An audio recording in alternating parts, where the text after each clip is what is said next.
The plasma rifle trembled in Marcus Chen's frostbitten hands as he watched the alien. Children huddled closer to their mother's lifeless body. The blizzard howled across the devastated landscape of Kepler 442b, but it wasn't the cold that made him shake.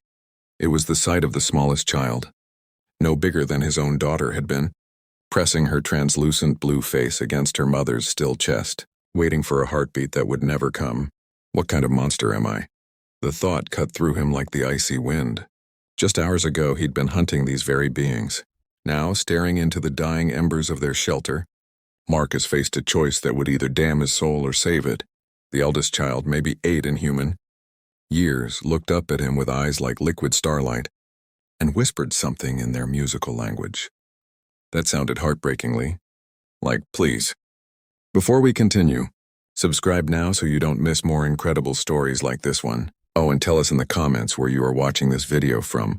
We always read every message. Marcus Chen had been many things in his 43 years. A father, a husband, a decorated Marine, and now, a ghost haunting the frozen wastelands of humanity's newest colony world. The war with the Zephyrians had taken everything from him. His family died in the orbital bombardment of New Geneva. His unit was decimated in the Battle of the Crimson Moons, and his faith in the righteousness of their cause had crumbled like ash in his hands. Kepler 442b stretched endlessly before him. A world of crystalline forests and aurora-painted skies that should have been beautiful. Instead, it had become humanity's graveyard.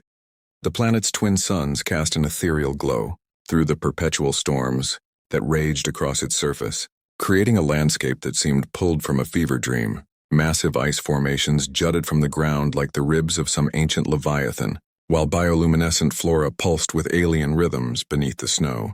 The Zephyrians had been here first, that much was undeniable. Their cities of living coral and singing crystal had dotted the planet's surface for millennia before humanity's colony ships arrived. They were a peaceful species, tall and graceful, with skin that shifted colors, like aurora borealis, and voices that could make grown men weep with their beauty. They communicated through harmonics that resonated in frequencies human ears could barely detect, creating symphonies of meaning that transcended simple language. But peace had died when the first human settlers claimed the planet's resource-rich northern continent. What started as territorial disputes escalated into a full-scale war that had raged for 7 brutal years. Marcus had believed the propaganda that the Zephyrians were savage, inhuman, a threat to human expansion. He'd believed it right up until the moment he'd watched his commanding officer execute a group of Zephyrian civilians for the crime of existing. Now, standing in the ruins of a Zephyrian family shelter, Marcus felt the weight of every life he'd taken pressing down on his shoulders like a mountain of ice. The shelter itself was a marvel of alien engineering. Walls that hummed with warmth despite the raging storm outside, furniture that seemed grown rather than built, and soft bioluminescent panels that provided gentle light without harsh glare. The 3 children, 2 girls and a boy, sat in a circle around their mother's body, their skin flickering between deep blue and silver in what Marcus had learned was a sign of grief. They were so young, so innocent, and so utterly alone.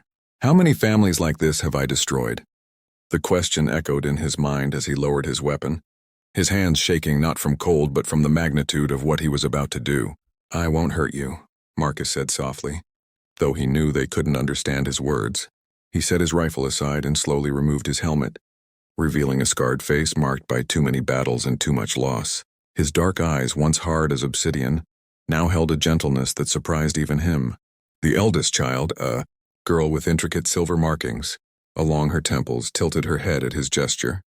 Her skin shifted to a cautious yellow-green, and she spoke in the liquid tones of her people.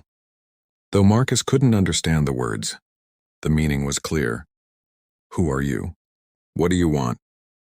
Marcus had spent enough time in combat zones to pick up fragments of the Zephyrian language, mostly threats and pleas for mercy. But as he listened to the children speak among themselves, he heard something different, a musical quality that seemed to resonate in his chest, awakening emotions he'd buried deep.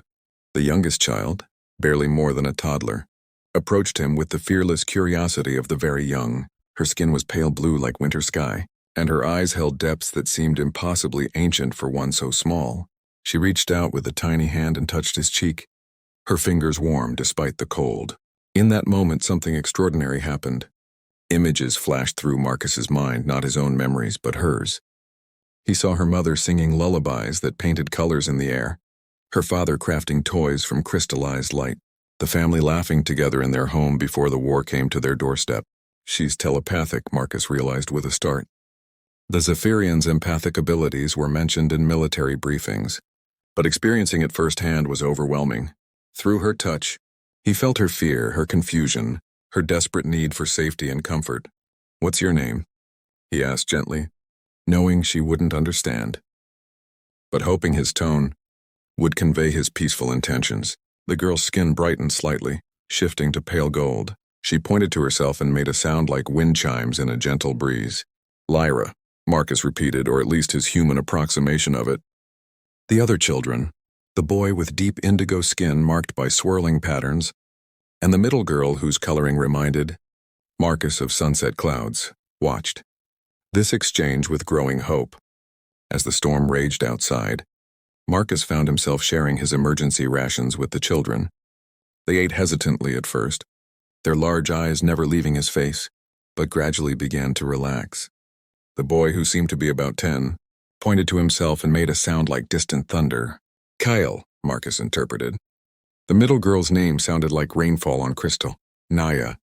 Through gestures and the universal language of kindness, Marcus learned fragments of their story. Their father had died in the early days of the war.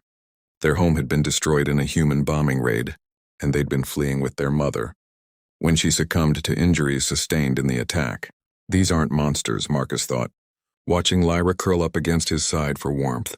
They're just children who've lost everything, just like the memory of his own daughter, Emma, hit him like a physical blow. She'd been 6 when the Zephyrian orbital strike destroyed New Geneva. 6 years old with pigtails and a gap-toothed smile, who'd asked him to bring her back a star from his deployment. But something nagged at the edges of his consciousness.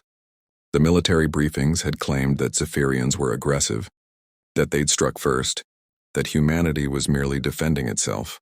Yet these children's memories, shared through Lyra's touch, told a different story.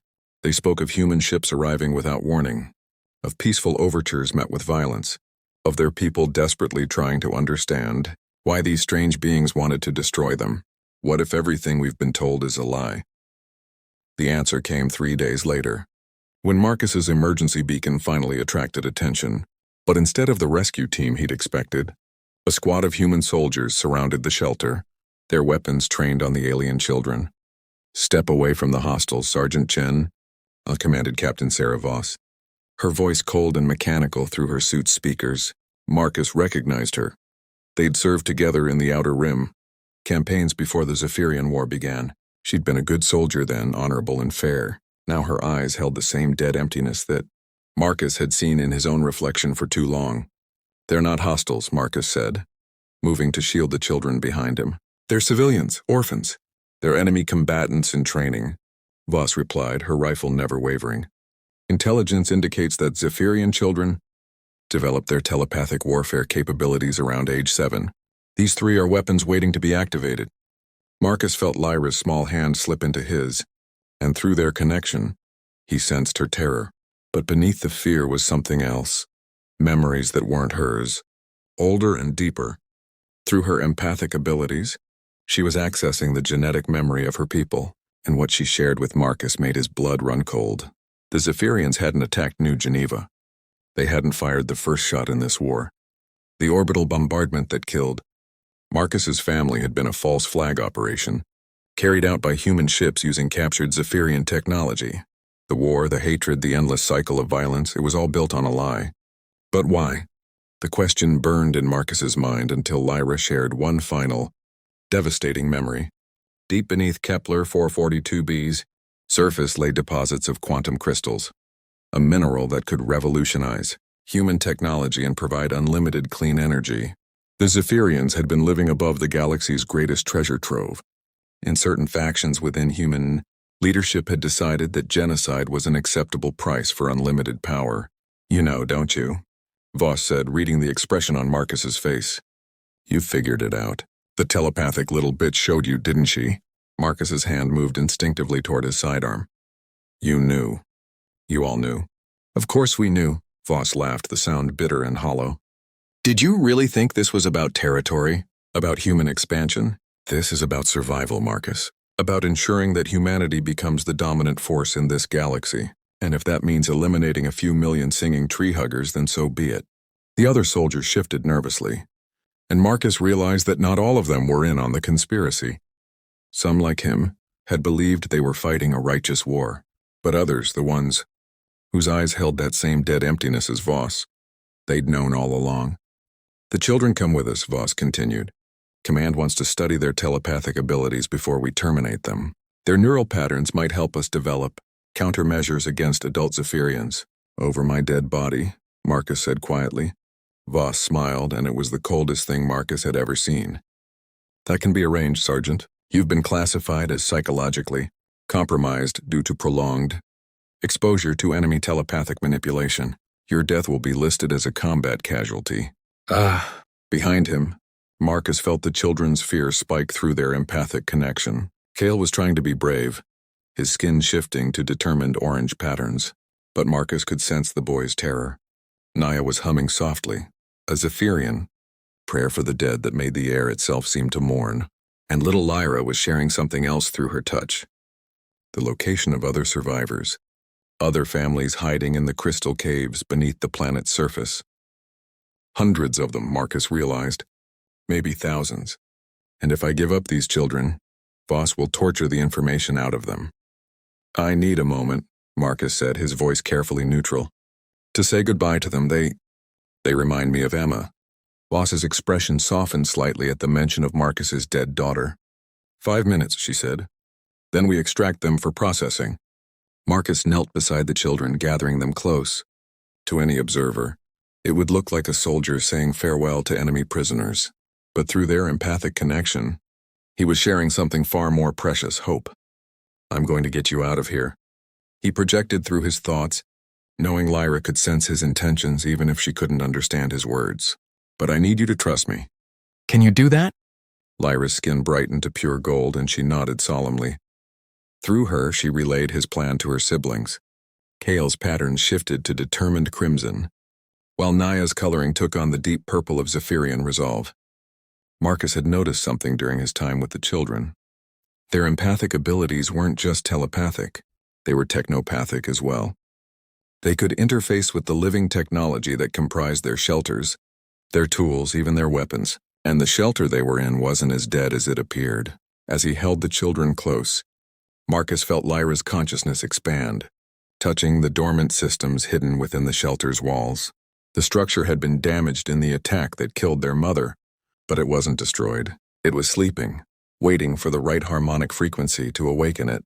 The walls, Marcus realized. They're not just shelter. They're a ship. Through Lyra, he learned the truth about Zephyrian architecture. Their buildings weren't static structures but living vessels, capable of flight when properly awakened. This shelter was actually an escape pod, designed to carry families to safety in times of crisis, but activating it would require a sacrifice. The ship's bioneural systems needed a telepathic pilot to guide it, someone willing to merge their consciousness with the vessel's living matrix. For adult Zephyrians, this was a temporary symbiosis. For a human with no natural telepathic abilities, it would be fatal. Marcus thought of Emma, of his wife Sarah, of all the innocent lives lost to this manufactured war. He thought of the Zephyrian families hiding in the caves below, waiting for someone to save them. And he thought of the 3 children who'd shown him that redemption was possible, even for a broken soldier who'd lost his way. I can do this, he decided. I can finally do something right. What are you doing? Voss demanded as Marcus began removing his combat armor. Your time is up, Sergeant. Just getting comfortable, Marcus replied, his voice steady despite the magnitude of what he was about to attempt. You want the children? Come and take them. What happened next would be remembered in Zephyrian songs for generations to come. As Voss and her soldiers advanced, Marcus placed his hands on the shelters. Central neural column, a crystalline structure that pulsed with dormant life. Lyra immediately understood what he intended and pressed her, small palms against his, creating a telepathic bridge between human determination and Zephyrian technology. The effect was immediate and overwhelming. Marcus felt his consciousness expand beyond the boundaries of his physical body, merging with the ship's bio-neural network. Every fiber of the vessel became an extension of his will, every circuit a pathway for his thoughts. The pain was indescribable, like having his mind torn apart and rebuilt from pure energy. But beneath the agony was something beautiful, the sensation of truly flying. The shelter began to change. Walls that had appeared solid revealed themselves to be flexible membranes, shifting and flowing as the vessel prepared for flight. Bioluminescent conduits blazed to life throughout the structure, creating patterns of light that pulsed in rhythm with Marcus's heartbeat. "What the hell?" Voss began, but her words were cut short as the ground beneath them began to tremble. The ship, for that's what it truly was, tore itself free from the ice and snow that had concealed it. Through the vessel's sensory array, Marcus could perceive the world in ways no human had ever experienced. He saw the electromagnetic signatures of the human soldiers, the quantum resonance, patterns of the Zephyrian children, the vast network of crystal caves that honeycombed the planet's crust. And he saw the other ships, dozens of them, hidden throughout the region, waiting for the right signal to awaken. This isn't just an escape pod, Marcus realized as his consciousness expanded further into the ship's memory banks. It's a seed ship. They're all seed ships. The Zephyrians hadn't just been hiding from the war, they'd been preparing for exodus. Each family shelter was actually a small starship, capable of carrying its occupants to safety among the stars. They'd been waiting for someone to activate the network, to give the signal for a coordinated escape. Through the ship's communication array, Marcus sent out a harmonic pulse that resonated across the planet's surface. One by one, the other vessels began to respond, their own bio-neural systems awakening as Zephyrian. Families throughout the region realized that salvation had finally come. Voss and her soldiers opened fire, their plasma rounds splashing harmlessly against the ship's adaptive hull. The vessel's defensive systems, controlled by Marcus's will and guided by Lyra's intuitive understanding of Zephyrian technology, responded with surgical precision. Non-lethal energy pulses disabled the soldiers' weapons and armor, leaving them stranded in the snow but alive. "You're making a mistake, Marcus," Voss screamed as the ship began to rise. "You're betraying your own species." Through the ship's external sensors, Marcus looked down at the woman who had once been his comrade. "No," he said, his voice carried by the vessel's harmonic communication system. "I'm finally remembering what it means to be human." As they ascended through Kepler 442b's atmosphere, Marcus felt his human consciousness beginning to fragment under the strain of the neural interface. The ship's systems were too complex, too alien for his mind to fully comprehend. He was dying, his neural pathways burning out one by one, as he pushed beyond the limits of human capability. But it didn't matter. Around them, the Exodus fleet was taking shape, hundreds of Zephyrian vessels rising from hidden shelters across the planet's surface, their bioluminescent hulls painting aurora patterns against the starfield. Families that had been separated by war were reuniting in the void, their ships joining together in a vast migration that would carry them to safety among distant stars. Through Lyra's connection, Marcus felt the joy and relief of thousands of Zephyrian refugees as they escaped the world that had become their graveyard. Children who had known only war were seeing their first glimpse of hope. Elders who had despaired of ever seeing their grandchildren grow up were weeping tears of gratitude. "This is enough," Marcus thought as his vision began to fade. "This is more than enough." In his final moments of consciousness, Marcus felt something unexpected: forgiveness. Not just from the Zephyrian children he'd saved, but from his own daughter. Through the quantum entanglement that connected all living beings, he sensed Emma's presence not as a ghost or hallucination, but as a fundamental truth of the universe. Love transcends death, hope outlasts despair, and sometimes the greatest victory comes through sacrifice. The ship's autopilot, engaged as Marcus's human consciousness, finally succumbed to the neural strain. But he hadn't died, not entirely. His memories, his emotions, his essential self had become part of the vessel's bio-neural matrix, a human soul embedded within Zephyrian technology. Lyra, Kale, and Naya felt his transformation through their empathic connection. He was still there, still protecting them, but changed into something new, a bridge between two species that had been taught to hate each other. Years later, when the Zephyrian refugees established their new colony among the rings of a distant gas giant. They would build a monument to Marcus Chen, not a statue or a memorial wall, but a living garden where human and Zephyrian plants grew together in impossible harmony. Children of both species would play there, learning each other's languages and sharing each other's dreams. And sometimes, on quiet evenings when the gas giant's aurora painted the sky in familiar patterns, visitors to the garden would swear they could hear a voice in the wind, a human voice, speaking in the musical tones of the Zephyrian language, telling stories of redemption and hope to anyone willing to listen. But the war on Kepler 442b wasn't over. In the aftermath of the Exodus, Human Command discovered the truth about the quantum crystal deposits. Without the Zephyrian population to serve as a convenient enemy, the conspiracy began to unravel. Whistleblowers came forward. Evidence surfaced. And slowly, painfully, humanity began to confront the terrible truth of what they'd done. Some humans, inspired by Marcus's sacrifice, began working to establish contact with the Zephyrian refugees.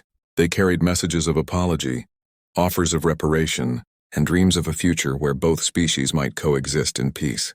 Others, driven by greed and fear, doubled down on the hatred.